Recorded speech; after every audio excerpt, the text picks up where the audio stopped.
चलिए बच्चों, समझते हैं आज की इस वीडियो लेसन्स में एम्पेरिकल और मॉलिक्यूलर फार्मूला किस तरीके से डिटरमाइन किया जाता है। पिछले वीडियो लेसन्स में हमने डिस्कस किया था पर्सन कंपोजिशन के बारे में। किसी भी कन्स्टिट्यूएंट एलिमेंट्स की पर्सन कंपोजिशन कंपाउंड में कैसे कैलकुलेट करते हैं वो हमने पिछले वीडियो लेसन में अच्छे से समझा था। तो आज हम जानेंगे डिटर्मिनेशंस ऑफ एम्पेरिकल्स एंड मॉलिक्यूलर फार्मूला। इस टॉपिक को समझना है तो वीडियो को एंड तक देखना है, बिल्कुल भी फॉरवर्ड नहीं करना है। मॉलिक्यूलर फार्मूला और एम्पेरिकल फार्मूला डिटरमाइन करने के लिए कुछ रूल इन्वॉल्व होता है, उन रूल्स को अच्छे से याद रखना है। सबसे पहला रूल है बेटा, कैलकुलेशंस ऑफ परसेंट कंपोजिशन। जो कंपाउंड में कन्स्टिट्यूएंट एलिमेंट्स है इनकी परसेंट कंपोजिशन जो है कैलकुलेट करना है। और किस तरीके से करते हैं पिछले वीडियो लेसन्स में हमने अच्छे से जाना था। लेकिन मोस्ट ऑफ द क्वेश्चंस में पर्सन कंपोजिशन ऑलरेडी गिवन होता है तो कैलकुलेट करने की ज़रूरत नहीं होता है। अगर नहीं दिया है तो आप इजी से इसको कैलकुलेट कर सकते हैं। पर्सन कंपोजिशन के बाद कैलकुलेट करना है एटॉमिक रेशो। जो कन्स्टिट्यूएंट एलिमेंट्स हैं उन कन्स्टिट्यूएंट एलिमेंट्स की एटॉमिक रेशो कैलकुलेट करना है। एटॉमिक रेशो को हम शॉर्ट फॉर्म में AR लिखेंगे, एटॉमिक रेशो।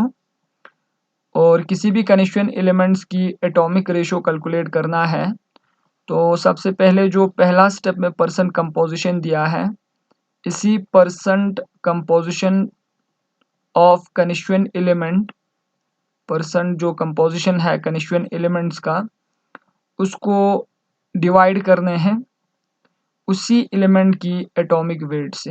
एटॉमिक वेट दिया रहता है क्वेश्चंस में, तो पर्सन कंपोजिशन को एटॉमिक वेट से डिवाइड करो तो जो वैल्यू आएगा that is the atomic ratio of that elements.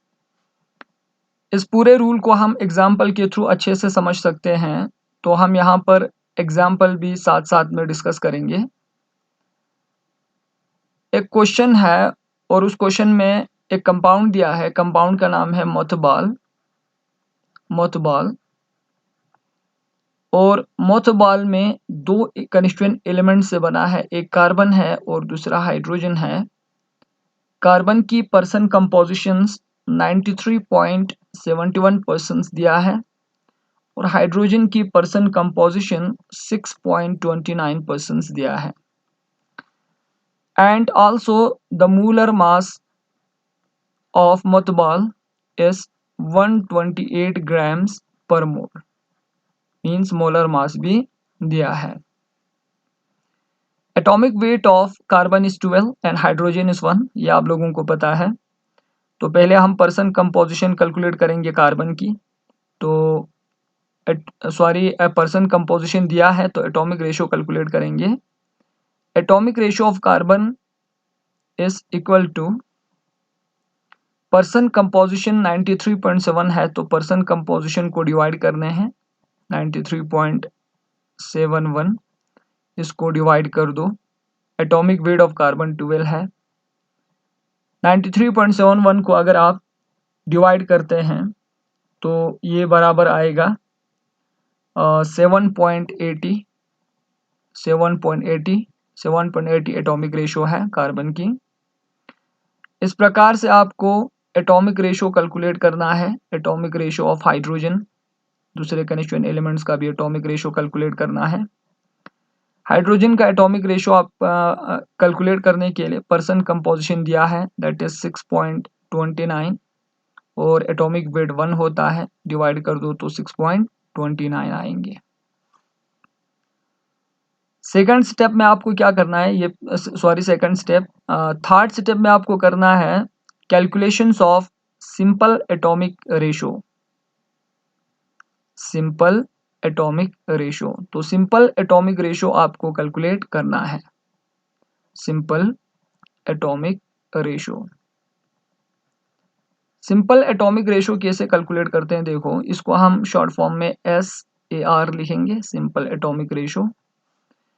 तो simple atomic ratio of carbon मैं यहाँ पे लिखूंगा simple atomic ratio of carbon carbon is equal to, carbon की एटॉमिक रेशो 7.80 है, तो यहाँ पर जनरलाइज फार्मूला लिखूंगा। सिंपल एटॉमिक रेशो कैलकुलेट करना है तो उसी एलिमेंट की जो एटॉमिक रेशो हमने सेकंड स्टेप में कैलकुलेट किए, इसको डिवाइड करने हैं मिनिमम वैल्यू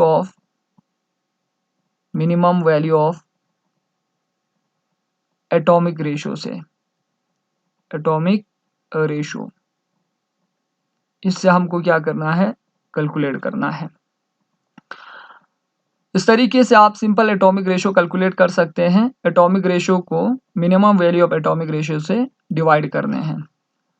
इसको हम समझ सकते हैं यहाँ से, कार्बन की अगर सिंपल एटॉमिक रेशो कैलकुलेट करना है तो एटॉमिक रेशो कार्बन का 7.80 है, 7.80, और इन दोनों में से हाइड्रोजन और कार्बन में से, हाइड्रोजन यहाँ पर है और ये कार्बन है, इन दोनों में से मिनिमम वैल्यू हाइड्रोजन का है। हाइड्रोजन का एटॉमिक रेशो 6.29 है, तो दोनों के एटॉमिक रेशो को 6.29 से डिवाइड कर दो। पहले कार्बन का अगर आप करेंगे 7.80 को 6.29 से डिवाइड करेंगे तो ये 1.24 आएगा आपको, close to. And simple atomic ratio hydrogen का भी इस प्रकार से कैलकुलेट करते हैं। Simple atomic ratio of hydrogen equal to 6.29 atomic ratio है और मिनिमम वैल्यू भी कितना है, 6.29 है, तो ये बराबर आएगा 1 के। जो फोर्थ रूल है, फोर्थ रूल में क्या है कि अगर आपको वैल्यू फ्रैक्शनल आया, जैसे यहाँ पे कार्बन की atomic simple atomic ratio fractional आया है, तो नियरेस्ट होल नंबर में इसको चेंज करना है। जो सिंपल एटॉमिक रेशो जो है वो होल नंबर नहीं, फ्रैक्शनल नहीं रखना है, वो क्या होना चाहिए, होल नंबर। तो होल नंबर में कन्वर्ट करने के लिए इसी नंबर को स्मॉल नंबर से मल्टीप्लाई करो ताकि वो नियरेस्ट होल नंबर में चेंज हो जाए, ये वैल्यू फ्रैक्शनल ना रहे। जैसे कार्बन की सिंपल एटॉमिक रेशो 1.24 है, अगर आप 1.24 को 2 से मल्टीप्लाई कर दो तो ये बराबर हो जाएगा 2.48, और ये नियरेस्ट वैल्यू में चेंज नहीं कर सकते, आप राउंड अप नहीं कर सकते क्योंकि यहाँ पे 4 है, 5 से कम है। 1.24 को 3 से भी आप ट्राई कर सकते हैं तो ये आएगा 3.72 आएगा, लेकिन अगर आप 4 से करेंगे तो ये और भी क्लोज जाता है। 1.24 इंटू 4 इज इक्वल टू 4.96, तो 9 जो है इस 5 से ज़्यादा है तो इसको राउंड अप कर सकते हैं, तो इस 4 को आप अप्रोक्सीमेटली इक्वल ले सकते हैं 5 के। तो इसीलिए हम फ्रैक्शनल नंबर है तो उसको स्मॉल नंबर से मल्टीप्लाई करके होल नंबर में राउंड अप कर देते हैं, चेंज करते हैं। तो यहाँ पे हमने कार्बन की जो सिंपल एटॉमिक रेशो 1.24 था, इसको हमने 4 से मल्टीप्लाई किया और ये बराबर आया 4.96, अप्रोक्सीमेटली हमने इक्वल लिया 5 के। अगर आपने कार्बन की atomic ratio, simple atomic ratio को 4 से मल्टीप्लाई किया है तो दूसरे एलिमेंट्स का भी वही नंबर से सिंपल एटॉमिक रेशियो को मल्टीप्लाई करना है। सिंपल एटॉमिक रेशियो हाइड्रोजन का 1 है तो 1 को 4 से मल्टीप्लाई कर दो तो ये आपको आएंगे 4। तो यहां से हमको पता चला कार्बन की जो नंबर है वो कितना आया, 5, और हाइड्रोजन का नंबर कितना आया, 4। तो C5H4 is the empirical formula of mothball। Empirical mass यहाँ से आप कैलकुलेट कर सकते हैं। Empirical mass is equal to, यहाँ पर ये हो जाएंगे, एक कार्बन का एटॉमिक वेट 12 होता है तो ये 5 टाइम्स प्रेजेंट है, प्लस 4 कर दो, 4 यहाँ पे हाइड्रोजन का 1 होता है तो डायरेक्ट 4 लिखो, तो ये हो जाएंगे आपको 64 U एम्पेरिकल मास। एम्पेरिकल मास कैलकुलेट करने के बाद जो मॉलिक्यूलर फार्मूला है कंपाउंड की, वो बराबर होता है एम्पेरिकल फार्मूला इनटू n हम लिखते हैं। n का वैल्यू यहाँ से हम कैलकुलेट कर सकते हैं। Value of n is equal to molecular weight of compound divided by empirical mass, ये याद रखना है। तो मॉलिक्यूलर वेट जो है यहाँ पर दिया है, आप देख सकते हैं यहाँ पर ये 168 जो है मॉलिक्यूलर मास है या मॉलिक्यूलर वेट है, तो सॉरी 128, तो 128 को डिवाइड करने हैं एम्पेरिकल मास, यहाँ पर हमने कैलकुलेट किया दैट इज 64।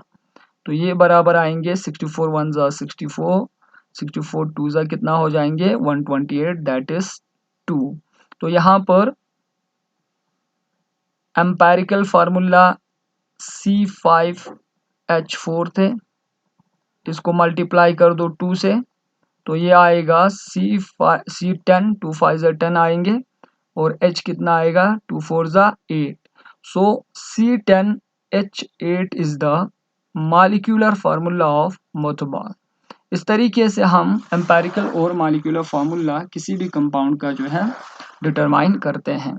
तो नेक्स्ट वीडियो लेसन्स में एम्पेरिकल और मॉलिक्यूलर फार्मूला से रिलेटेड जो है और भी क्वेश्चंस हम ट्राई करेंगे नेक्स्ट वीडियो लेसन्स में। अगर किसी को कोई कन्फ्यूजन्स रहता है तो व्हाट्सएप नंबर पर मुझे क्वेश्चन पूछ सकते हैं। ग्रुप में मेरा नंबर ऑलरेडी वहाँ पर है, तो वहाँ पे आप मुझसे क्वेश्चंस पूछ सकते हैं। So thanks for watching my video lesson.